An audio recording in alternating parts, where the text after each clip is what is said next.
अल्हम्दुलिल्लाह वस्सलातु वस्सलामु अला रसूलिल्लाह। ग्रुप आपको मसाइल और उनकाल ग्रुप में सवाल आयो है मसाह जे वक़्तु वुज़ू जे वक़्तु मथे ते जेकॾहिं मेहंदी ॾिनल आहे अने मेहंदी मथे कवर आहे। अचो पूरो सवाल सुनो वज़ाहत वारो। जी मरहबा। अस्सलाम वालेकुम वरहमतुल्लाहि वबरकातुहू। अस्सलाम। अमर साहब खैर से हूंदा? अल्लाह पाक खे पंहिंजे फ़रमान में रखे तो आमीन आख़िर के या अंदर इज़्ज़त फरमाए।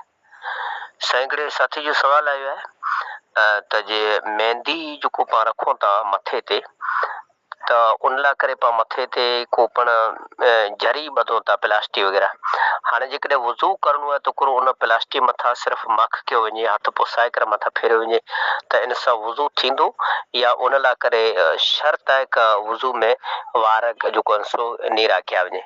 इन जे बारे में वज़ाहत कंदा? अल्लाह पाक खे जज़ाए ख़ैर अता फरमाए। जी मेहंदी जी ॾिनल हूंदी त वार त ऑलरेडी नीराज हूंदा, पर हिते मुंदो ई न आहे जी प्लास्टिक ॾिनी या मथे कवर या अक ॾिना। मुंदो इहो आहे त सर ढकियल आहे, ई पगड़ीअ सां ढकियल आहे अथवा ॿिए कंहिं चादर सां ढकियल आहे त हिकिड़ो हुकुम आहे। काब बिन अज्जा जी रिवायत है हज़रत बिलाल रज़ी अल्लाह ताला अन्हा खां अन्न रसूल अल्लाह सल्लल्लाहु अलैहि वसल्लम मसा अल खुफ़ैन वल ख़िमार। हिते खुमार न ख़िमार लफ़्ज़ आहे त नबी सल्लल्लाहु अलैहि वसल्लम पगड़ीअ ते ऐं मोज़े ते मसाह फरमायो।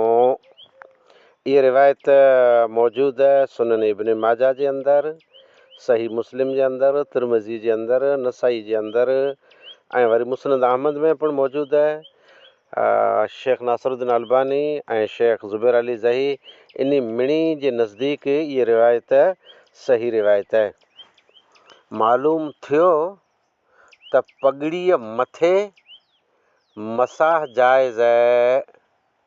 ऐं जेको चवनि था त हरू भरू वारें खे हथ टच थियो खपे त उन लाइ करे इहा रिवायत सामने रही। ऐं साहबा इकराम जो अमल पण आहे जे पगड़ीअ मथे पटके मथे मसाह कंदा हुआ। पगड़ीअ मथे पटके मथे मसाह करणु जाइज़ आहे त जेको शख़्स मेहंदी लॻाए थो उन लाइ पण इन ई रिवायत मां जवाज़ आहे। बाक़ी रहियो मुंदो मेहंदीअ जो त अॼुकल्ह ॾिसूं था त हिकिड़ा ख़ासा फुटरा माण्हू से वरी कारो कलर लॻाए न इन खे चऊं त चई त ब्राउन रहियो, चए हीअ रहियो, चओ हुन लॻाए, चओ हुन लॻाए। तंहिंखां से परहेज़ ऐं बचियो खपे, गुरेज़ कयो खपे। बहरहाल मेहंदी जेको रही उन लॻाए में कीअं वांदो न आहे। मेहंदी जी लॻी पई आहे, मथां प्लास्टिक कागर आहे, नमाज़ पढ़ूं था, मसाह करणु जवाज़ खरो। अच्छा हिते ई मुंदो रहियो त कंहिं उन वीचारे खे तपाई हूंदो त मसो न थियो, मसो न थियो, उनखे वसवेसो आहे। अॼुकल्ह उम्मत में नमाज़ पढ़े वारा ओछा आहिनि, बेनमाज़ी घणा आहिनि। फ़िक्र इहे रखणी खपे त माण्हू वधारे तादाद में मस्जिद में अचनि, नमाज़ूं पढ़नि, अल्लाह जी इबादत कई, ईज बेहतर। शुक्रान। अच्छा लगा हो तो वीडियो को लाइक करिएगा और चैनल को सब्सक्राइब करिएगा। तो इंशाल्लाह फिर मुलाकात होगी। दुआ में याद रखिएगा। अस्सलामु अलैकुम व रहमतुल्लाहि व बरकातहू।